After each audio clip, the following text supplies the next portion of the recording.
Hello বন্ধুরা, সুজাতার রান্নাঘরে সবাইকে স্বাগত। আজকে যে সবজি বানাচ্ছি তার জন্য কিন্তু রাখছে দুটো আলু। আলুটা ভালো করে কেটে নিয়েছি টুকরো টুকরো করে, তারপর ভালো করে ধুয়ে নিয়ে কাঁচা লঙ্কা আদা দিয়ে মিক্সিতে একটা ফাইন পেস্ট তৈরি করে নিয়েছি। পেস্ট থেকে অল্প জল বার করে দিয়েছি, তারপর তাতে নুন হলুদ দিয়ে অল্প অল্প করে বেসন দিয়ে যেমনভাবে আটা মাখি সেরকমভাবে একটা শক্ত ডো তৈরি করে নিয়েছি।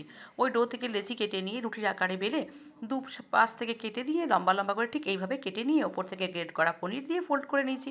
সাদা তেল গরম করে মিডিয়াম ফ্লেমে সময় নিয়ে লাল করে ভেজে নিয়েছি আলুর এই টিকিয়াগুলো। তারপর ওতে অল্প তেল কমিয়ে দিয়ে দুটো ছোটো এলাচ ফোড়ন দিয়ে ফোড়ন থেকে সুগন্ধ বেরোলেই দিয়ে দিয়েছি এক মুঠো পেঁয়াজ। পেঁয়াজটা অল্প নেড়ে চেড়ে নিয়ে দিয়েছি এক চামচ আদা রসুনের পেস্ট, কিছু গুঁড়োর মশলা, ধনে জিরে হলুদ গুঁড়ো, প্রয়োজন মতো নুন আর মিষ্টি।